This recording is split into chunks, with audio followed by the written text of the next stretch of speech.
So I took a short break over Christmas holidays, but back with goals for the new year. I'm going to talk about this painting. It's David from Prometheus, the film. I watched the film, I enjoyed the film, I did a painting from the film to practice. But it's quite interesting, I decided to do it in a Zorn +1. So I'll talk a little bit about Zorn +1, what that means as a palette, a little bit about Prometheus, and just a little bit about whatever comes to mind. This is the painting. Let's not muck about, let's just get started, yeah?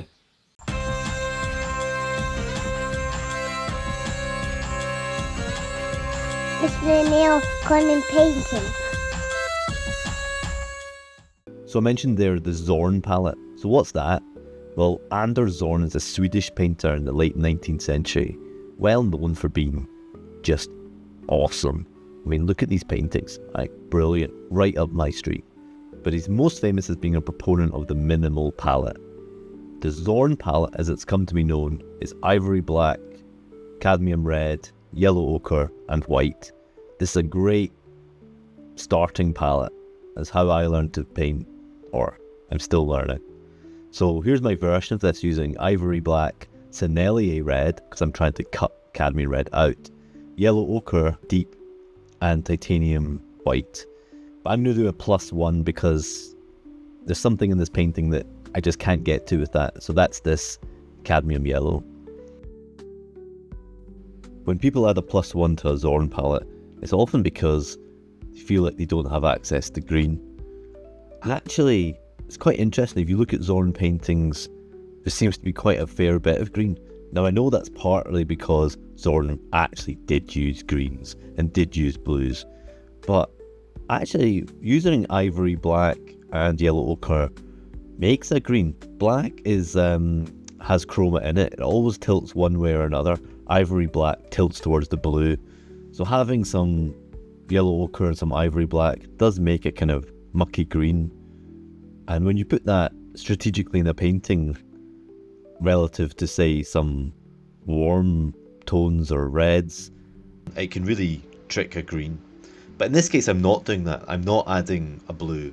I'm adding a highly chromatic yellow.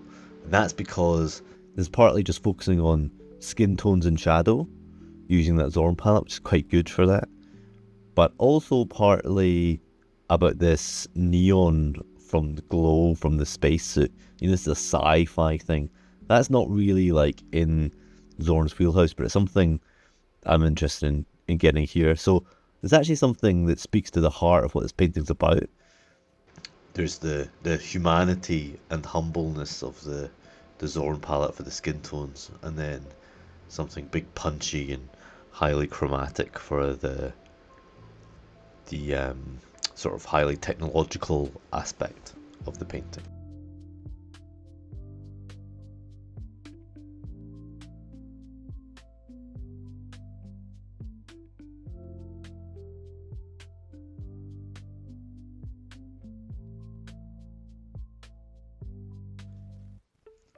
So it's hard not to paint this and not think about the impact of AI on the world generally, but maybe more specifically on painting. It's pretty incredible what these AI image generators can do.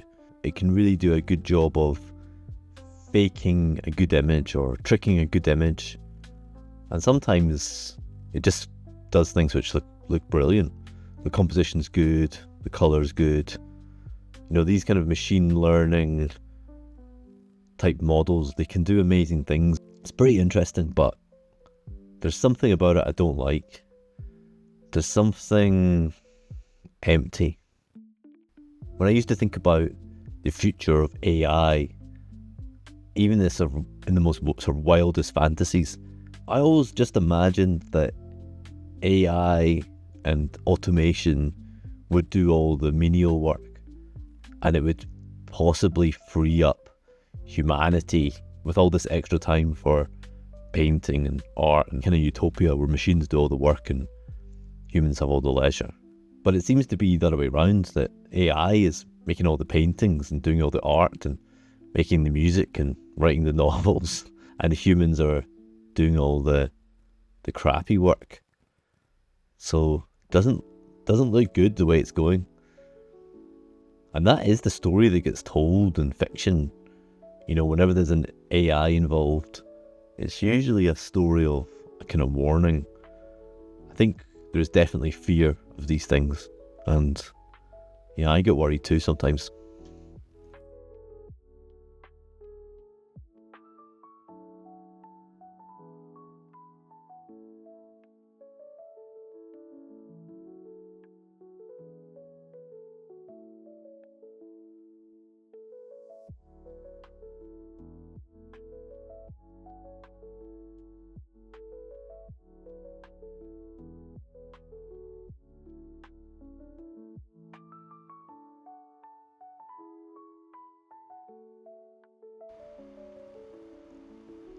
It's a tough one because on the one hand, I think the march of technology continues unabated, right?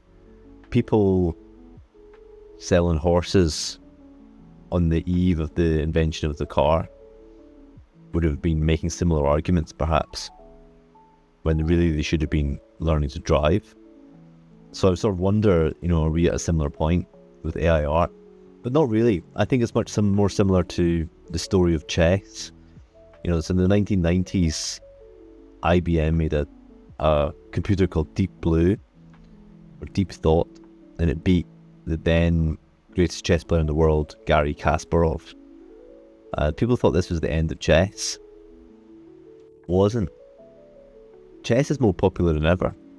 People love chess. Nobody cares that a computer can beat them every time. It doesn't really matter, because playing a computer at chess is boring. The only reason for doing it for fun, I mean, it's to learn. If you've got no one else to play with, I guess it's okay. But that rarely happens now. You play online and stuff. I love playing chess. I'm not really interested in playing a machine. I want to play other humans. And I wonder if something similar exists in art and painting. You know, these images that Midjourney can spit out that look like brilliant Zorn paintings or brilliant Sargent paintings, we know they're not. They're not brilliant Zorn paintings or Sargent paintings. They're not paintings by people. They might look good, but there's something missing. Something deep missing. I don't think it's as romantic as something like the self-expression of the artist or the individual. It's just something, some hinterland of it's missing, which makes it feel empty. The interesting thing about Prometheus, the film, is that Ridley Scott does a great job, or maybe Michael Fassbender, whoever, somebody's doing a great job of having David toe the line between being humanity and being artificial.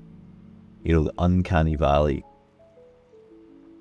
He's beyond it, partly because he's Michael Fassbender and not an AI. But I think there's something else going on too.